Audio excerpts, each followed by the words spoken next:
સાવરકુંડલા લીલિયાને બાદ કરતા પાણી પુરવઠા વિભાગનું સૌથી મોટું કૌભાંડ પ્રતાપ દુધાત. લીલિયામાં નલ સે જલ યોજના કોરંબે ચડી છે. ઘર ઘર પાણી માટે સરકારની યોજના સામે કોંગી નેતા પ્રતાપ દુધાત ભારે રોષિત થયા હતા. પાણીની ટાંકી સહિતની કામગીરીઓ પૂર્ણ થયા બાદ પણ નલ સે જલ યોજના ચાલુ નથી થઈ. પ્રતાપ દુધાતે આક્ષેપો કરતા જણાવ્યું હતું કે સરકારની યોજનામાં સરપંચ ખીચાના પૈસે પૂરી ન કરી શકે. સાવરકુંડલા લીલિયાને બાદ કરતા પાણી પુરવઠા વિભાગનું સૌથી મોટું કૌભાંડ છે જલ સે નલ યોજના. ગુજરાતનું સૌથી મોટું કૌભાંડ છે. આ સરકારમાં નલ સે જલ યોજનાએ સૌથી મોટું કૌભાંડ થયું છે. લીલિયાના જાગૃત મતદાર સાથે લીલિયાના ગામની અંદર રહેતા બધા જ લોકો માટે પાણી પ્રાણ પ્રશ્ન છે.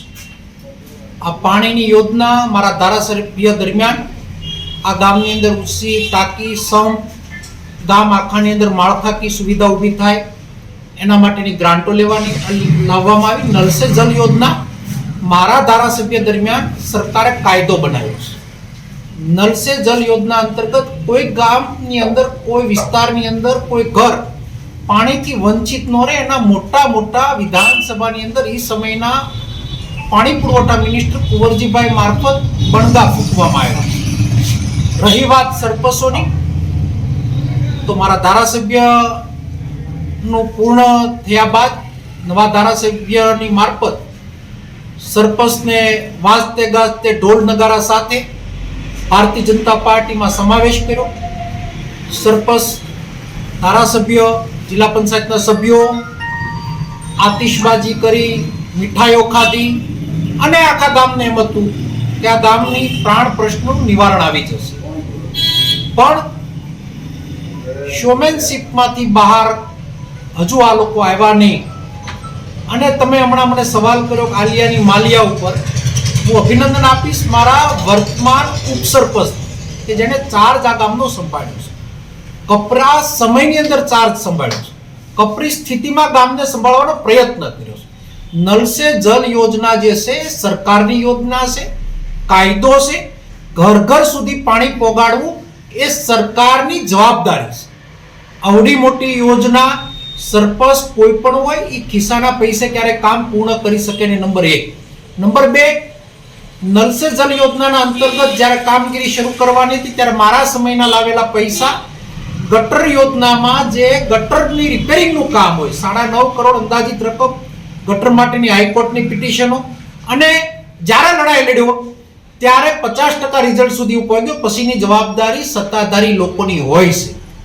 ત્યારે તાત્કાલિક ધોરણે પાણી પુરવઠા વિભાગ મસ્ત મોટું કૌભાંડ સાવરકુંડલા લીલિયાથી બાદ કરતા આખા ગુજરાતની અંદર નલ સે જલનું સૌથી મોટું કૌભાંડ થયું તો આ સરકારમાં થયું છે.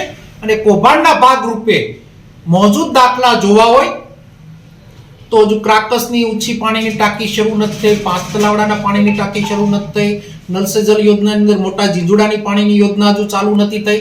આવા તો ઘણા બધા હું નામ આપી શકું. લીલિયા ગામનો પ્રશ્ન તાત્કાલિક ધોરણે એનું નિવારણ આવે. નિવારણ નહીં આવે તો અમારા વરાયેલા પ્રમુખે 2 તારીખની જે છમકી આપી છે એ આંદોલનના રૂપમાં પણ જવાશે. અને જે લડાઈ લડવી પડશે એ અમે લોકો માટે લડવાના છીએ. કોંગ્રેસ એટલે લોકો માટે લડતી પાર્ટી. અમારા વર્તમાન સરપંચ એટલે કે વિજયભાઈ શેખલિયાએ આ કારભાર સંભાળ્યો છે. એ કારભારની અંદર હજુ એને દિવસ 15 થયા છે. ત્યારે આખા 4 વર્ષનું વાયદું કરવાની જવાબદારી અમારા સરપંચની આવી છે. ભૂતકાળના સરપંચનો પાપનો ટોપલો પોતાના પાપ ભૂસવા માટે ભારતીય જનતા પાર્ટીએ ડીડીઓની ઉપર વીટો પાવર વાપરી સરપંચને સસ્પેન્ડ કર્યા. ભારતીય જનતા પાર્ટીના સરપંચ હતા. ત્યારે અમારા કોંગ્રેસના વરાયેલા સરપંચ સારી કામગીરી કરી રહ્યા છે અને કામગીરીના ભાગરૂપે નલ સે જલ યોજના તાત્કાલિક પૂર્ણ થાય એના અમારા સંપૂર્ણ પ્રયત્ન રહેશે.